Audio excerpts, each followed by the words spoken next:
விழுப்புரம் மாவட்டம் தைலாபுரம் தோட்டத்தில் பாமக நிறுவனர் ராமதாஸ் செய்தியாளர்களை சந்தித்தார். அன்புமணி மீது என்ன நடவடிக்கை என்கின்ற கேள்வி எழுந்திருக்கிறது. பாமக நிறுவனர் ராமதாஸின் செய்தியாளர் சந்திப்பை பார்க்கலாம்.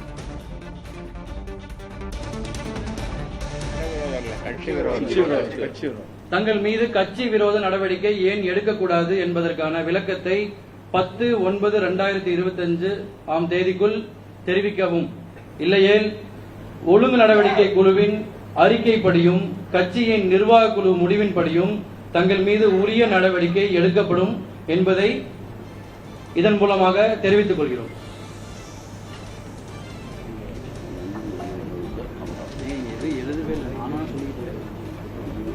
இந்த இப்ப வாசித்த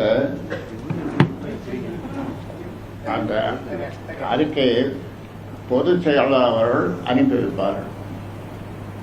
பொதுச் செயலாளர் அவர்கள் அனுப்பி வைப்பார்கள். 10ஆம் தேதிக்குள்ள அதற்கு உரிய பதிலை தர வேண்டும்.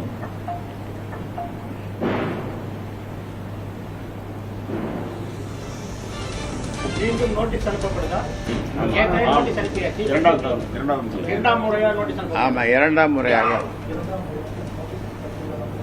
முதல் முறையாக அனுப்பப்பட்டதுக்கு பதில் வரல.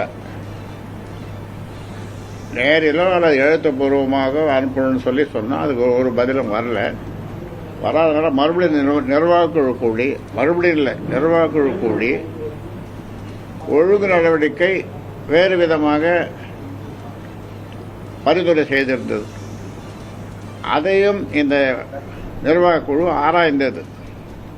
அதையும் ஆராய்ந்து இன்னும் ஒரு வார காலம் அவகாசம் கொடுக்கலாம் என்ற முடிவிலே 10ஆம் தேதி வரை மீண்டும் அவகாசம் கொடுக்கலாம் என்று இந்த ஒழுங்கு நடவடிக்கை குழு ஒரு மனதாக நிர்வாகக்குழு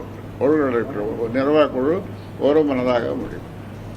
இரண்டாம் கட்ட நோட்டீஸுக்கும் விளக்கம் கொடுக்கலன்னா மீண்டும் ஒழுங்கு நடவடிக்கை குழு கூட்டம் நிர்வாக குழு கூட்டம் கூடி முடிவெடுக்குமா இல்ல எப்படி?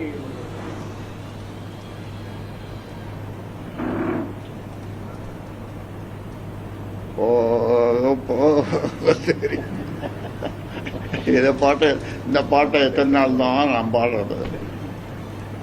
ஏன் கண்ணு, எத்தனை நாள் தான் இந்த பாட்டை பாடுறது? ஐயா, இந்த ஒரு வாரம் அவகாசம் என்பது ஒரு பேச்சுவார்த்தைக்கான ஒரு ஆதாரமா இருக்குமா? வாய்ப்பு இருக்குதா?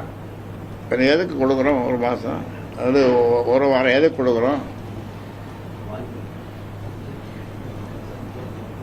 பதில் அளிக்கணும்னா என்ன செய்யணும்? நீங்க என்ன சொல்றீங்களோ அதை செய்திடும். நீங்க கட்சி ரீதியாக முடிவு அது எப்படி இப்ப சொல்ல முடியும்? ஒழுங்கு நடவடிக்கை குழு, நிர்வாக குழு மறுபடியும் அவங்கள கேட்போம், கருத்துக்களை கேட்போம், நிர்வாக குழு கருத்தை கேட்போம். அவங்க என்ன சொல்றாங்களோ அதன்படி செய்வோம், அதன்படி நடப்போம்.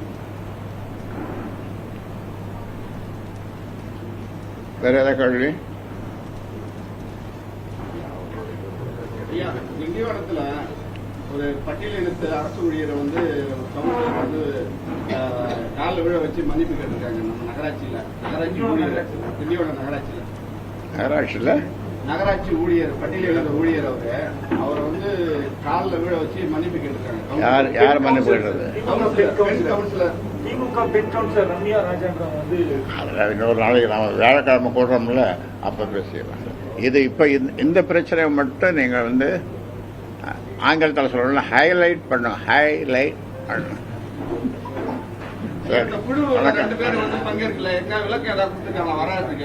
சொன்னாங்க அவங்க ஏதோ முக்கியமான அலுவல் இருக்குதுன்ட்டு தகவல் சொன்னாங்க. அதனால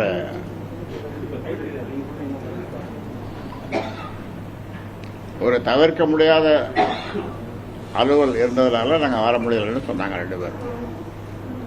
சரி, எடுத்துங்க.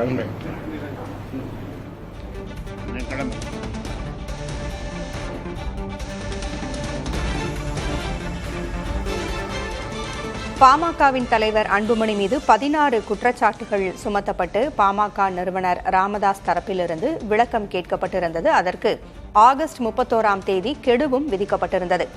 இந்நிலையில் அன்புமணி தரப்பிலிருந்து எந்த விளக்கமும் அளிக்கப்படவில்லை. இந்நிலையில் கெடு முடிந்த நிலையில் மீண்டும் 2வது முறையாக அவகாசம் அளித்திருக்கிறார் ராமதாஸ்.